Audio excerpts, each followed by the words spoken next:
This is the face that I give a lot of these so-called modern day chicks who think that they deserve someone who's gonna pay all they fucking bills.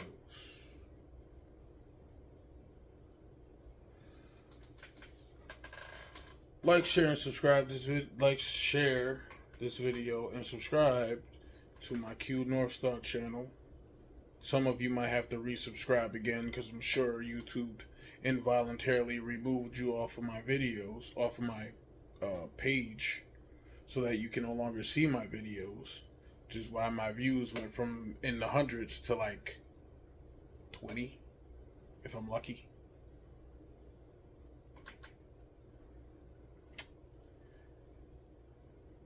This is one day I'm gonna do a video about that, but I guess I need to leave that alone. It's not gonna really do anything. It's not really gonna fix anything. But anyways, what I wanted to talk about was give a little perspective of a married man giving perspective. Now, here's the thing: before people get their damn underwear in their assholes, you are more than welcome to have whatever kind of standard expectation for your relationships, for whoever you're married to. But here's the thing, right? If you have these high expectations and nobody's meeting them, maybe you're just not worth it. Maybe you're just not that person that warrants being able to have someone pay all their bills. Maybe you're not that person. Like, for example, typically, if you are a woman who is very feminine, very soft, your voice doesn't come across masculine, you don't talk like this, I would say you have a high probability of finding a man who's willing to pay all your bills. Why? Because the more feminine you are, the more that man wants to protect you. The more masculine you are, or the more attitude that you give, the less likely that man wants to protect you. It's common fucking sense. Why would you want to protect somebody who constantly wants to bicker back and forth with you, question you, want to know why you're asking them to help out with bills, when you do nothing, you bring nothing to the table? I said this in my video earlier. Well, I made a couple videos. So the one I did this morning about why a lot of women will just remain single. See, women are born with a line of credit. Let's just put it in financial terms so that hopefully it sinks into some of those who always want to argue and fight against analogies. So here's the thing. Imagine life is like this. Life is like this. You're a baby girl. You're born into this world. Every man in the family, your uncle, your grandpa, your dad, if you're born into a normal family, guess what they're going to do to that little baby girl? They're going to protect her. Every time she falls, they're going to run over. They're going to scoop her up. They're going to kiss the boo-boo. What happens when you're a little boy and you're born? And it's done for a purpose, right? It's done for a purpose. For some unknown biological reason, we, as men, as grown men, adult men, we tend to want to protect our daughters. And we want our sons to get their lumps and their bruises, to toughen them up so that they can be the protectors once we are over the hill. So from the beginning, that's a line of credit given to a female. A female is intrinsically valuable from birth. That's just how we treat females in the human race. They are protected. We do not protect our sons the way we protect our daughters. You see all these stupid, pictures that people take. Their daughter, some father shows up with an AR-15 because his daughter's going out on prom or whatever. Okay? Like, this is not saying it's right or wrong. I'm saying this is what we do as human beings, especially in America. This is what we do. We cater to women. We cater to their feelings. Businesses market to females. I walk up in Marshall's and it's literally a store for females. There's one tiny little section for men. They never have my size shoes. I wear size 13s. They never have any size 13s that look appealing. It's always these doo-doo brown color shoes or whatever. So, throughout my life, I had to earn everything. I had to invest into myself. I had to not go to college once, but actually go back and go to college a second time, because my first major or what I tried to get a career in didn't pan out. But I knew I couldn't just sit on my ass and work $9 an hour jobs all the rest of my damn life. So I was like, okay, well, I got to do something. So I decided to go back to school for IT. Now, a man is used to always having to compete. Compete. I've been competing all my life, whether it was against my peers, against, cousins, whatever it is. Playing basketball on the court, playing baseball, bowling. I have to compete. And if I want to see victory, if I want to be the best, I have to beat the best, right? As men, it is beaten inside of us that if you want to be the best, you have to beat the best.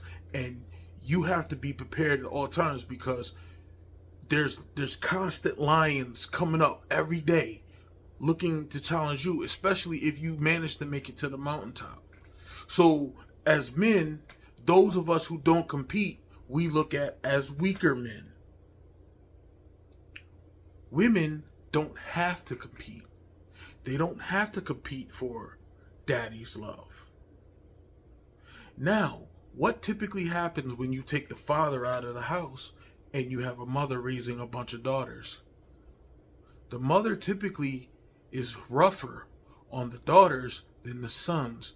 Why is that? Women don't like to compete. So when women, it's like this, right?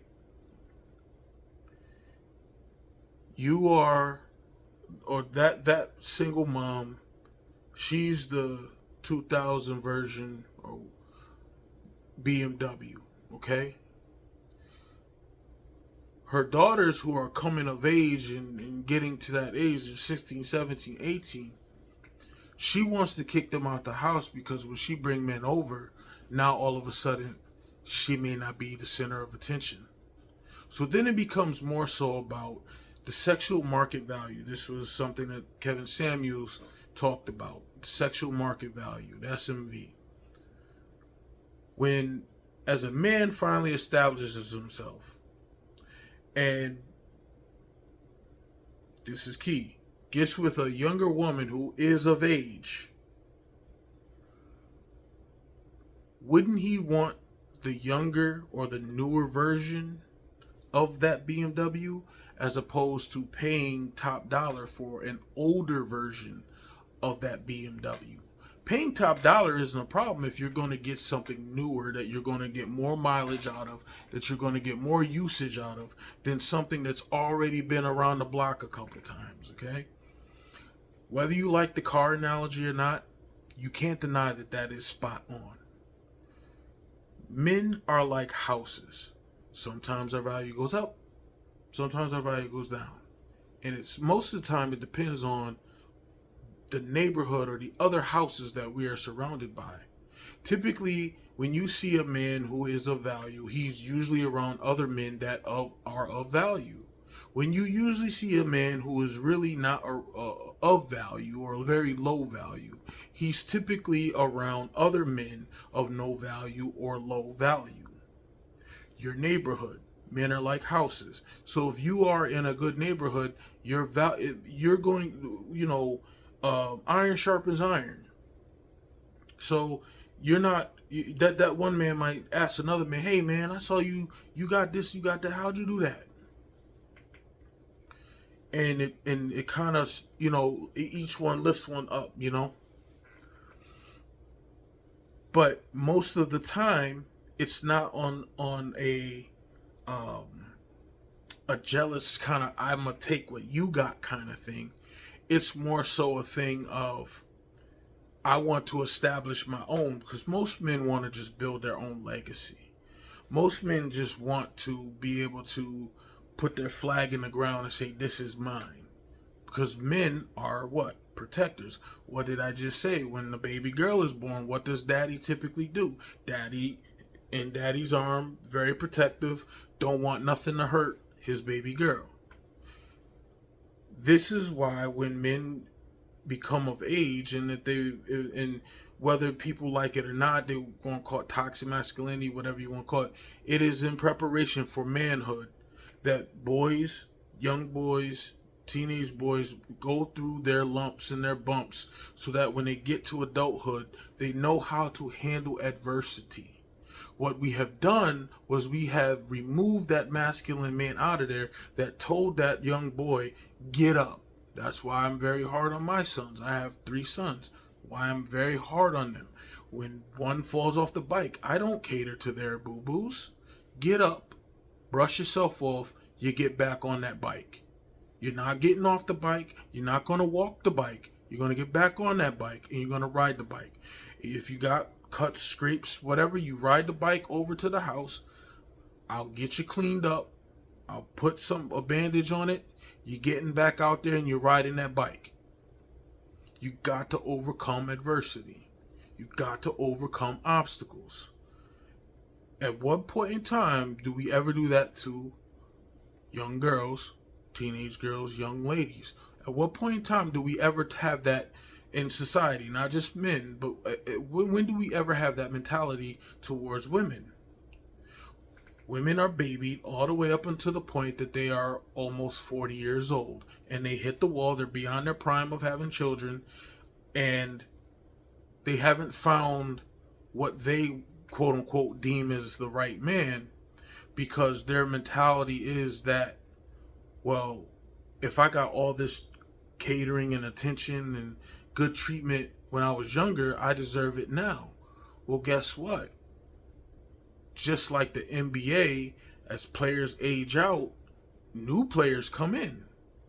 And just as in the dating game, as older women age out of the dating market, newer women, younger women come in. This is a fact of life. My sons play football. There's no way I could compete with these young boys out here at my age.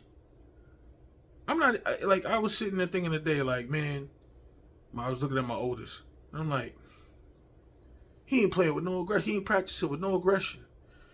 And in my mind, I'm thinking, this is how I do it. And then I stopped and I thought about it. I said, man, I be done fuck up my back, pull a hamstring, end up on IR before the season even start. But my mentality is that of one of a competitor. So when I see my son not competing, it bothers me. Because that's not the kind of man or men that I want to raise up. Now, my 2 youngest ones, they compete.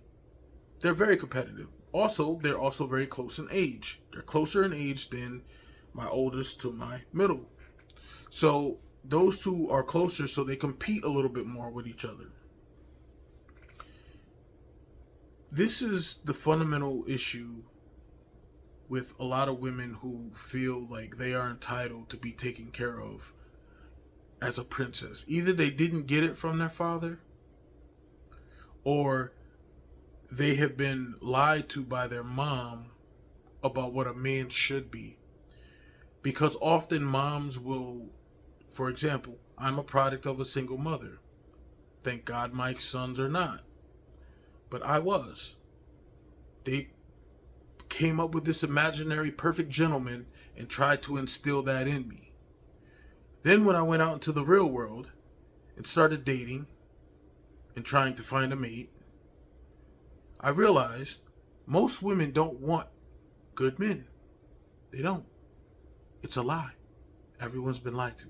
They don't want good men. They want men that they have to fight for, they have to struggle for, they have to argue, bicker, and be controlled by, be handled, they can't, I'm strong when he can't handle me. So, when I treated some of these women like shit, I couldn't get them to stop calling my number. Like I would call them bitches, I'd call them mother effers, and I'd be like, why is she still calling me? Leave me the fuck alone. Stop calling me. They called me more. But when I was polite, hey, how you doing? Hey, you want to go do blah, blah, blah,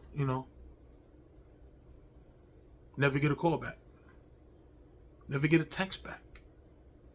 Call them all manner of bitches and hoes, MFers.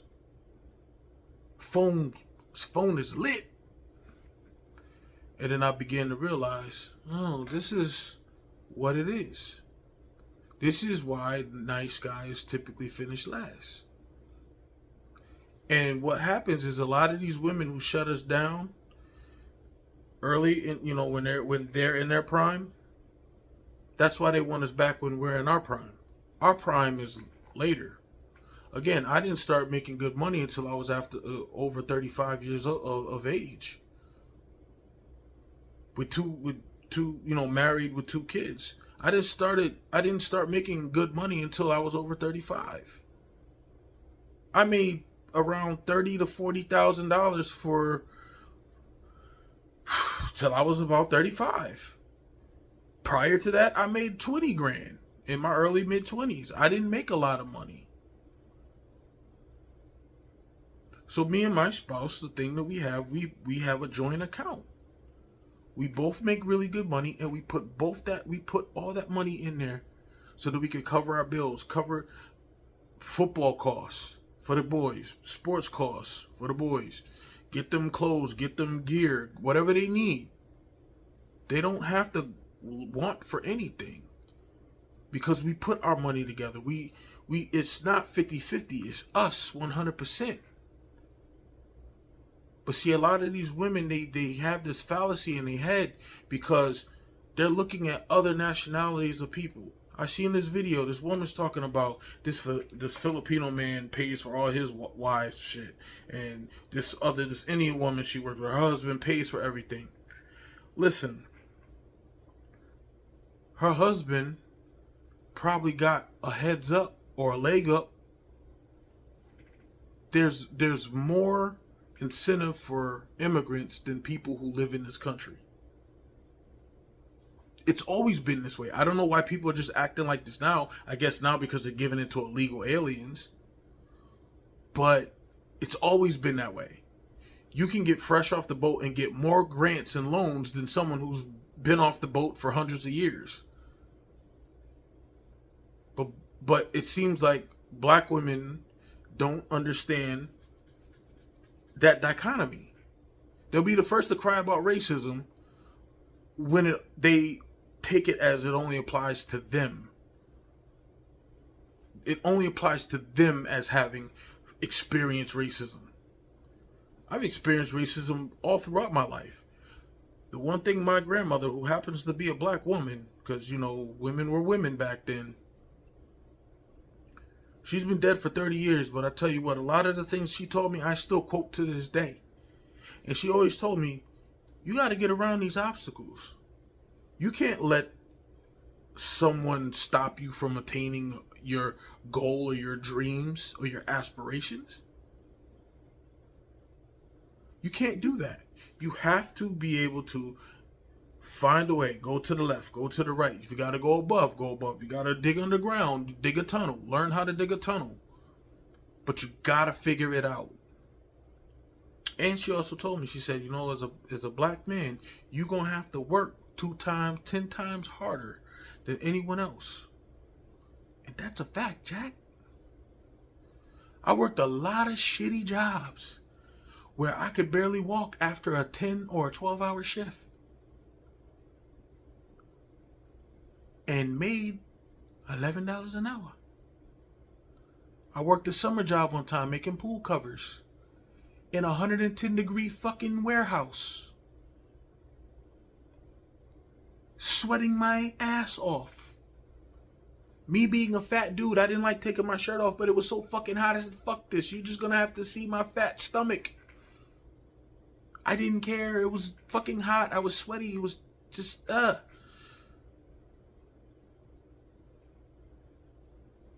I had to work hard to understand what hard work was. I had to get out there and compete to understand what competition was. And women don't want to compete. They want to be handed shit, just like when it was when they was babies. And that's the one thing that is the fundamental differences that I don't think anyone ever talks about. You can't really be mad at women because they are treated with kid gloves. Women are held less responsible than children. When shit goes down, what do they say? Women and children first. Shouldn't it be children and women first? So you just have to look at these things from a logical perspective. That psychologically, all throughout the last 3 to 4 generations, it's been programmed in these females' heads that they deserve the world just because they're women. That's why a lot of them think when they say, what do you bring to the table? They just, they grab their boobs or whatever, or they, point to they box and talk about, yeah, this is what you getting. No, need a little bit more than that. Because once I get done using that, what else am I getting out of this? Am I getting companionship? Am I getting, you treating me sweet? Are you reciprocating my kindness?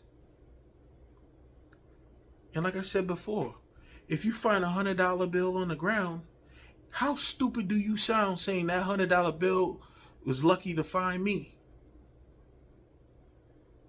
That was the prize that I found.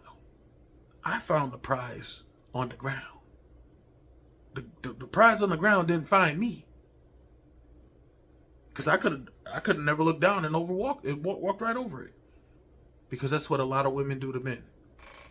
There's a lot of $100 bills laying on the ground that women are walking over because they got their nose up in the air thinking that they are the prize. They are not the prize. No woman is the prize. If we want to keep it 100, when you find a man that gives you everything that you want, come on now. I know you know what I'm saying, what I'm thinking. If you find someone, a man, you're saying that you're looking for this in a man. He's got to do this, do all that, blah, blah, blah, blah, blah. You find that man, best believe, you're going to have to bring more to the table than just your box and your tots. Okay? And your look. Because see, looks fades away. Beauty fades. I was never really that handsome. Let's just be 100%. But you see this shit. I got gray in my fucking beard. Beauty fades. It only lasts for X amount of time. So you're taking a man's tangible things, and you're not giving him anything tangible in return for him being committed to you monogamously, if that's a word, if I said it right.